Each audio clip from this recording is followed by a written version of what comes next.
This is the live podcast with Manuel, living in full expression.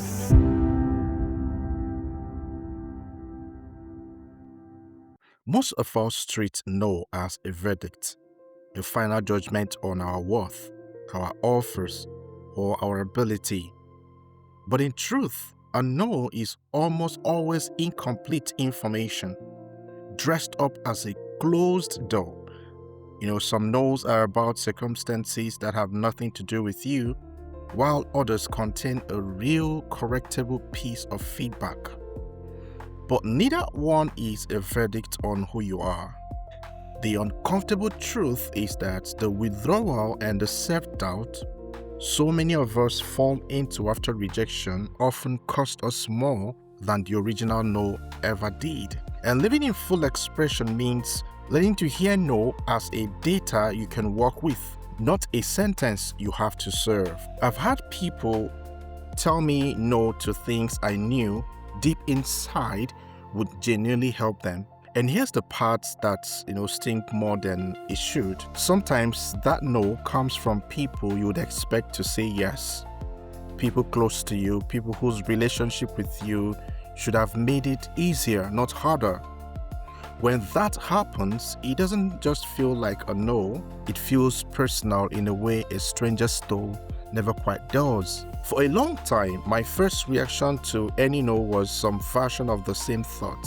Maybe I'm not good enough. Maybe the offer was not good enough. And I know I'm not the only one who had lived there.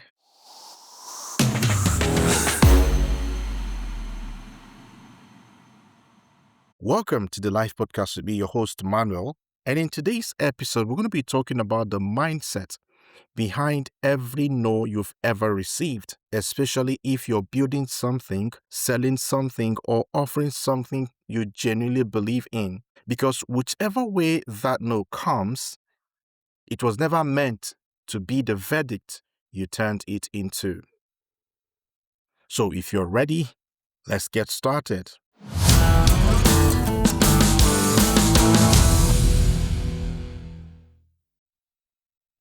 So here's the pattern I want you to notice before we go any further. When someone tells you no, your brain does something very fast and very unhelpful. It doesn't just register the no, it writes a story about what the no means. And I'm sure you understand what I'm trying to say. And for most of us, that story defaults to the harshest possible interpretation. Not good enough, not skilled enough, not worth investing in. But I wanted to give you a different picture to hold on to for the rest of this episode. I want you to think about your GPS, the one in your car or your phone. Now, when you miss a turn, it doesn't scold you. It doesn't tell you you are a bad driver or that you shouldn't have, gotten behind the wheel in the first place. It simply says one word, recalculating. And then it gives you a new route based on where you actually are right at the moment. A no actually works exactly the same way if you let it. It is not a verdict on your driving. It is an information about where you currently stand and sometimes information about the route you need to adjust. Nothing more. But here's where this becomes urgent, especially if you're an entrepreneur, a coach, a business owner, anyone putting offers, proposal, or genuine help out there into the world. Many people, after enough no's, quietly go into their shell. They stop pitching, they stop believing that the thing they are offering has value in the first place. That withdrawal, that slow retreat into self-doubt often costs far more than any single no ever did. It's not the rejection itself that ends most people's momentum. It's the story they told themselves about what the rejection meant, which they replayed enough times that they simply stopped showing up. And I wanted to be precise about something important here because this episode is not about pretending every no is meaningless. Because sometimes a no genuinely has nothing to do with you, and sometimes a no contains real useful feedback about your approach, your presentation, or your offer. Both of those are true at different times. But what's never true in either case is that a no is a verdict on your worth as a person or your capability in general. No, it's only a feedback, not a sentence. So, I want to tell you about some coaching clients I've worked with over the years. But I want to keep it general because the pattern matters more than any single name. Now, I have had people reach out who clearly, genuinely wanted the coaching. They asked good questions. They were engaged in the conversation. Everything about the exchange said this was good fit. In fact, they went ahead to refer people. And then at the point of actual committing, they say, you know what? I'm going to consider it. Or they practically say no in its subtle language. But for a while earlier on, that kind of no used to sting in exactly the same way I described it earlier. Some quiet voice will ask whether I said something wrong, whether my pitch wasn't compelling enough, whether I simply wasn't good at what I do. But when I actually stayed curious instead of retreating, I found out the truth in case after case. It wasn't about my ability. It wasn't about the value of the coaching. It was that genuinely they could not afford it at that time. And that's it. A circumstance entirely outside of my control and entirely unrelated to whether I was good at what I do. So here's what I want you to notice about that. If I had simply accepted my first interpretation that the no meant I wasn't good enough, I would have carried a false story into every single pitch after that one. I might have softened my offers, doubted my pricing, second-guessed the very thing that was actually working, all because I mistook a circumstance for a verdict. But at the same time, I've also had moments where the no did contain real feedback, a proposal that wasn't clear enough, a pitch that led with a wrong thing. In those cases, the no was genuinely useful, not because it proved I wasn't capable, because it showed me exactly what to adjust for next time. Now, both of those are different situations. Both of them deserve the exact same response. Just know that it's not a verdict, but a piece of information to either release because it was never about you, or apply because it will make the next offer stronger. Now, let's do something practical here. And I want us to be real. I want us to do something to be able to uncover, what this mindset is and be able to have a paradigm shift on how you look at no's going forward. And as always, I'm going to take you layer by layer, and I'm going to take you into 3 layers. And the first layer is what I call the surface awareness. Now, the question here is, what no are you still carrying around right now? The one you kept quietly replaying over and over in your mind that is already shaping how you see yourself or your offer. I want you to identify that no. Maybe a no in your relationship, a no in your business, a no in your proposal. What kind of no have you received so far that had shaped who you would think you are? That you have played the tape over and over again and it has become an identity thing for you. I want you to identify that. And I want you to know that the first one that came to mind right now is actually that one we need to work with. And I want you to name it specifically. And remember the situation, who said it, what was it about, and how long ago was it? And I want you to sit with that name, that memory for a moment before we move on. Because we're going to do something in the next layers. Because you need to identify where this is. And if you're able to deal with that first situation, you're able to deal with others. Now let's go to layer number 2, the root identification. Because here is where we're going to go deeper. Now, what story did you tell yourself about what that no actually meant. Because it is that story you kept playing over time that has shaped your identity, have shaped the way you showed up. Did you assume it was about your worth, your skill, or your capability without ever actually confirming that with the person who said it?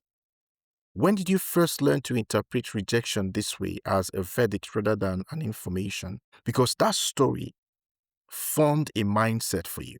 That story always shows up. Maybe I'm not good enough.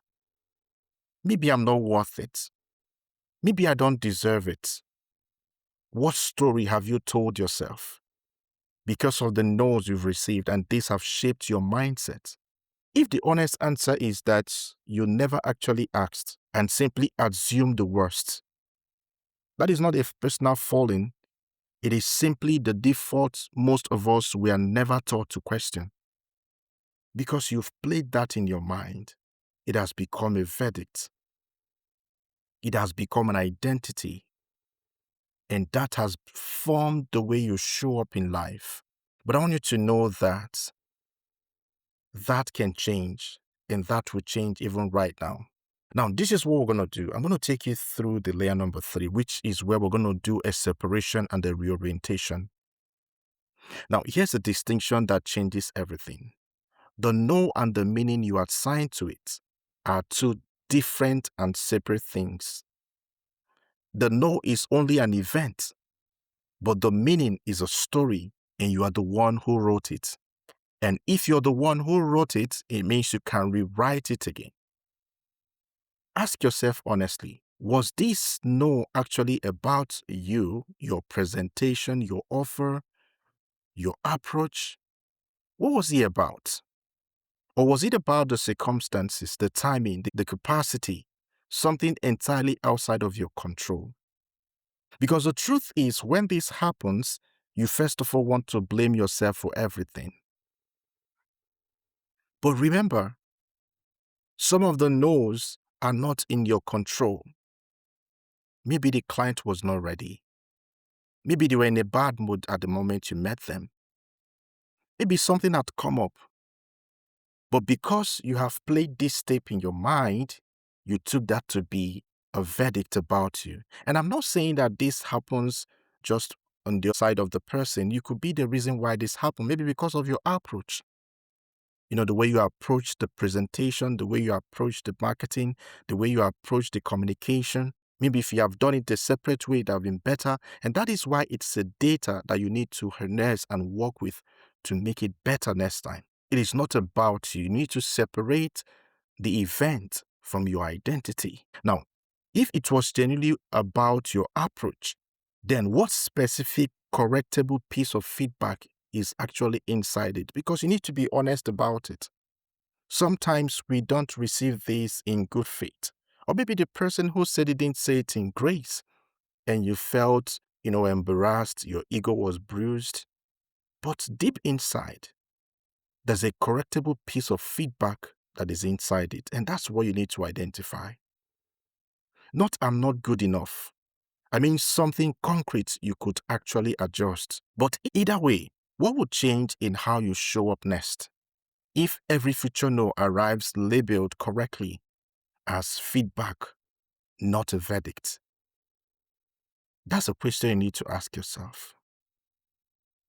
Because if you know and you have this mindset that every no is either a correction or a feedback, but not a verdict, you would approach it differently.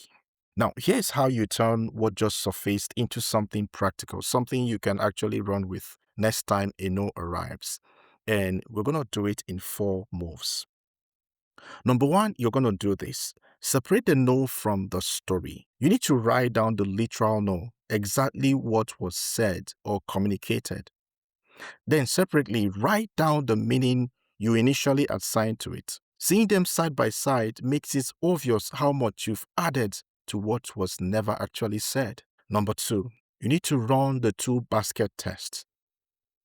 Ask directly if you can, or assess honestly if you can't. Is this no about them, their timing, their capacity, or their circumstances? Or is it about your approach, your offer, your presentation. I don't want you to assume here. Where possible, ask for feedback. Actually ask for feedback. That would help you to be able to understand that most time the story you tell about the no is actually the wrong story. Number 3, if it's about them, you need to release it. There is nothing to fix and nothing to prove. Let it no be exactly what it was, a mismatch in the timing or capacity and nothing more. But if it's about your approach, extract and apply. So what you need to do is to pull out the one specific correctable piece of feedback, adjust it, and then re-engage. A no about your approach is not a reason to withdraw. It's the exact information that makes your next offer stronger. So whichever bucket the no falls into, the goal is the same. Keep showing up. If you want to build this out fully, this week's premium worksheet will walk you through auditing the no's you are still carrying, running the 2-bucket test on each one, and building your recalculated next move. All right. In closing, there are 3 things I needed to walk away with in today's episode. And number 1 is this. A no is not a verdict. It's a GPS recalculating, giving you information about where you're currently standing, not a judgment on your worth. You need to let that sink. Number 2. Sometimes a no is about them, their circumstances, their timing, and has nothing to do with you at all. Other times, it holds real. It could be correctable feedbacks. But neither of them means you're not good enough. The third one is this. The withdrawal that follows unexamined rejection often costs more than the rejection itself. Don't let a story you never confirmed end your momentum. I want to say that again. That withdrawal that follows the unexamined rejection often costs more than the rejection itself. So don't let a story you never confirmed end your momentum. And this week, name the one no you are still carrying. Run it through the 2-bucket test and either release it or adjust and re-engage. Grab this week's premium worksheet in the show notes if you want to build this out fully. Because living in full expression means hearing no as feedback and refusing to let it become a verdict you never actually earned. So go recalculate and keep driving. This has been the Life Podcast with me, your host, Manuel. And until I come your way in our next episode, keep living in full expression.